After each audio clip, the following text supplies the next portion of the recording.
What's good, everybody? It's the kid back again with another movie review. And today we're going to talk about ThePerfection. Now, this movie came out in 2019. It's a psychological thriller and it is insane. From the very beginning to the very end, this movie is batshit crazy. There's a lot of twists, a lot of turns. Personally, it's one of my favorite movies. I know I said that about Jane Doe and Martyrs, but this movie right here for me is like top 10 material. I love this movie and we're going to get into it. I hope you guys like the video. I hope you guys check out the movie and we'll see you in the review. So the movie opens up with a dead woman on screen and her kid sitting on a couch and people talking and stuff like that. And we hear a voiceover, and it says, "Dear Anton and Paloma, this and that." And we get to meet our first character named Charlotte. Now, Charlotte is on her way to China, and when she gets off the plane, she sees a billboard, and it says, like, Elizabeth, which is the second character that we get to meet. So Charlotte ends up in China, and she sees her old teachers, Paloma and Anton. She was like a student at a very prestigious cello academy, and I don't know how to play any instruments. The only instrument I know how to play is the skin flute. So Charlotte ends up in China and she meets with Paloma and Anton, and they give her a hug and they tell her, like, sorry for your mother's loss, and it's very sad. And there's some flashbacks of like someone getting their head shaved and getting like these brainwave stickers applied to their head and like being shocked, and it looks like shock therapy. So anyway, so they introduce Charlotte to Elizabeth Wells, who is our second character, and Elizabeth has done her homework on Charlotte. She tells her, like, I've looked up to you, like, I know who you are, this and that. She's basically like the new prodigy after Charlotte. So Charlotte's mother was sick, so she had to leave the academy to go take care of her mom, which is what a good child would do. I would do that shit for my parents. So anyway, so they're in China right now, and what Anton and Paloma do is they go to different countries and they try to recruit young talent. And right now they have their eyes set on this young lady, this little girl. Her name's Jang Lee. So they watch her and these two other girls perform and see who's going to be able to get accepted to the academy. So Charlotte and Lizzie are watching, and Lizzie's telling Charlotte, like, oh, she's going to win, this and that. But she was checking out the adults, the parents of the kids, and she was saying how, like, there's some cheating going on between some parents. And she, like, whispered in Charlotte's ear, she was like, that gets me wet. And, like, one thing about this movie, it introduced me to LoganBrowning, who is, words can't even describe how beautiful she is. She is like beautiful, like just gorgeous. Like, there is no words to describe how flawless she is.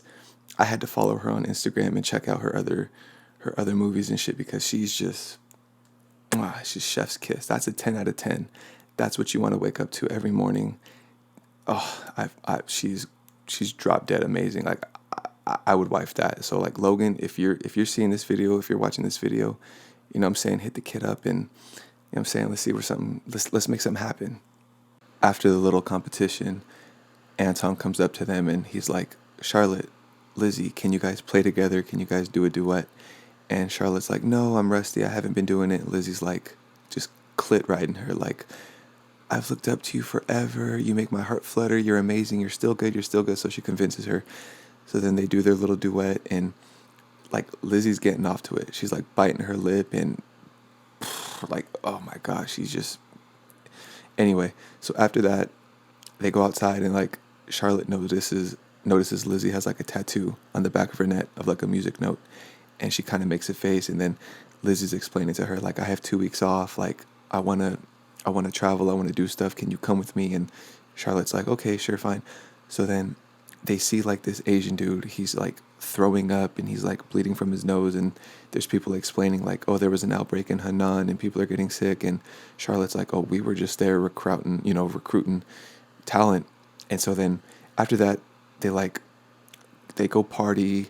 They start making out, and oh my God, like the bedroom scene, bro, like, I wish I had a VR headset. I would buy a VR if it came with ThePerfection from Charlotte's point of view, so I could be with Lizzie.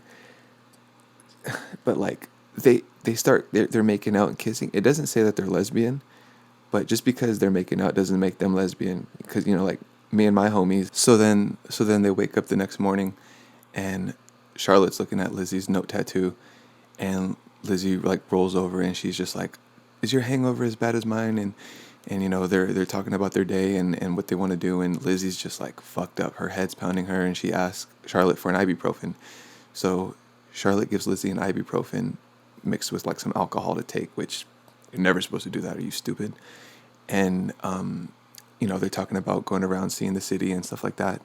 And they leave. They're leaving their little room, and they're outside, and like Lizzie's struggling. She like looks sick. She's saying she feels sick. Her stomach's messed up. So Charlotte's like, "Why don't we go get something to eat?" So they go get something to eat, and it looks like avena. I don't know if any Spanish speakers, avena. It looks like oatmeal with chicken feet in it with onions. Like, it looks really good. So then, you know, Charlotte's trying to tell her, like, if you want to just go back to the room and just stay, I don't blame you. And Lizzie's like, no, like, I have to do this. I don't get time off much, you know. So then they get on the bus, and Charlotte, like, goes like this to Lizzie's shoulder. And she was like, "Oh, you had a bug on your shoulder." And so they go and sit down, and Lizzie's like, my head is pounding. Can I get more ibuprofen? So she gives her ibuprofen, and, you know, she falls asleep. And then all of a sudden, she starts freaking out. She wakes up, and she starts talking about how she feels sick, and she's going to throw up, and this and that. So she throws up, and she throws up on the bus. And then she's talking about how she has to shit. She feels like she's going to shit on herself. Like, she says she has to shit. She can't move. If she moves, she's going to shit. And this part of the movie is hella nasty. It's hella disgusting. But at the same time, it's Logan Browning. So, like, I'll give her a pass. So she accidentally shur herself. And she shur in the bus. And, like, the driver's trying to clean the shit from inside the bus. And she's outside shitting. And like, Charlotte's cleaning her up, and like poor girl, you know, she's hella sick, and she throws up again outside. And then they go inside the bus, and she's talking about how like she still doesn't feel good, her head's pounding, and like maybe she's catching whatever they caught from Hunan. And it's crazy because this came out in 2019, and COVID came out the year later. Like, so maybe this was some foreshadowing.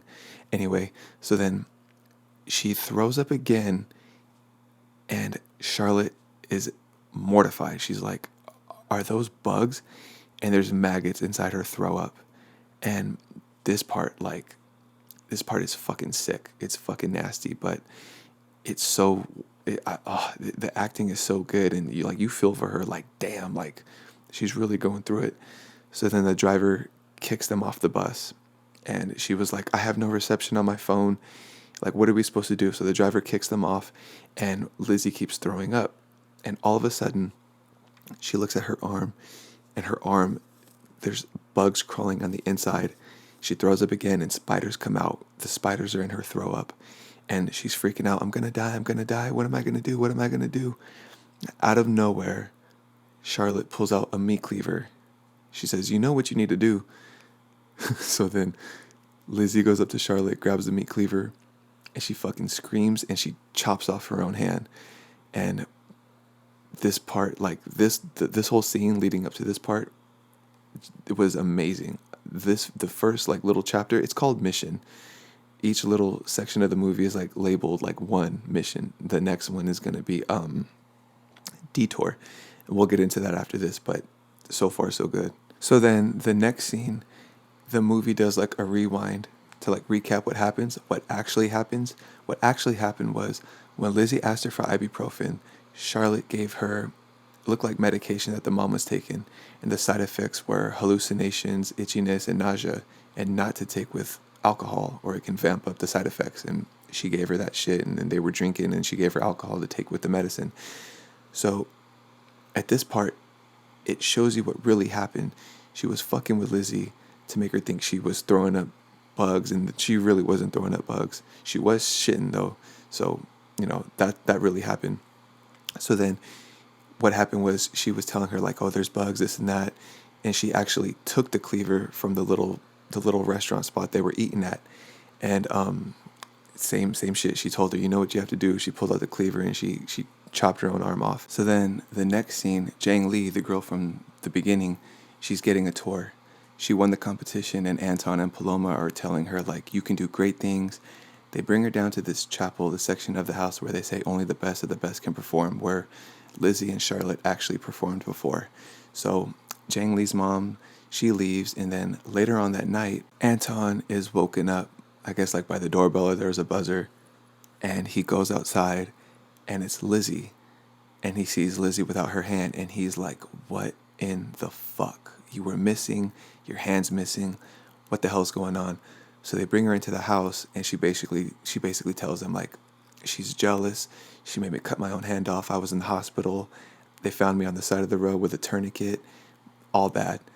So then the next morning she wakes up, and she got a nub, and she's walking around, and Anton tells her, like, him and Paloma tell her, like, you gotta go, we can't house you, like, we need room for these girls, and you're no good to us. So then Lizzie goes to Charlotte's house. She tases her, knocks her out, and she brings her to Anton and Paloma. They're coming home from like an orchestra, and they see Lizzie in the driveway, and she tells them, like, I have her in my trunk. So then they take Charlotte into the house, and Anton's asking Charlotte, like, what happened? And Charlotte's like, I had to save her. I wasn't jealous, I had to save her from you. And Anton's like, what are you talking about? And Charlotte's like, you know what I'm talking about. I had to save her. You brainwashed her, this and that. So we get a flashback of when Charlotte was young, and Charlotte was playing in that room, trying to do ThePerfection. She's in that little choir room, and she fucks up. She messes up. And basically, I'm going to make this quick. What happens is, if the girls messed up in that room, they got abused. I don't even want to go there. They get abused, and Anton's two goons are in there, Matthias and Jeffrey, and they mess with the kid. I don't even want to go there. Anyway, so after that, Anton is pulling Charlotte down the stairs into the choir room and knocks her out. Charlotte then wakes up, and she's in a red dress, and she's on that little stage, and Anton basically tells her, like we helped you, like, we made you a star, we made you famous. And Charlotte's telling her, like, no, this was abuse, like, all this shit, like. So they have her chained up, and Anton's basically telling her, like, you need to play. If you don't play, we're gonna hurt Jang Lee. If you mess up, we're gonna hurt Jang Lee. So Charlotte's playing for them, and Lizzie's making them a drink, and Anton's like, Lizzie, make us our drink, and she goes to do it, and they're just watching Charlotte play, and Charlotte messes up. And then Anton's like, all right, like, that's enough. Sends Jang Lee up, and he's basically telling her, like, you think we're gonna mess with her? She hasn't earned the right to be in this room that my father, my grandfather, did all these things, all these fucked up things. So Anton's basically getting ready to abuse Charlotte. And so he leaves, and Jeffrey and Matthias are gonna go have their way with Charlotte. And the seat that she's in, her ankles are strapped, her arms are strapped, and it's like pulling her backwards. And so they take the sips of their drink, and then them two and then Lizzie go up to Charlotte, and they're about to have their way with her. And all of a sudden, Jeffrey and Matthias, they start like seizing out, getting sick, and they pass out. And Lizzie looks up at Charlotte, and they start making out. And God, like, Logan is so fucking fine. So the movie does another rewind. So basically what happens is, when Lizzie goes to Charlotte's house to tase her, she tases her, and she's like, I should fucking kill you, but you saved me. You were right. Like, I was abused. You were abused. Like, we got to do something about this.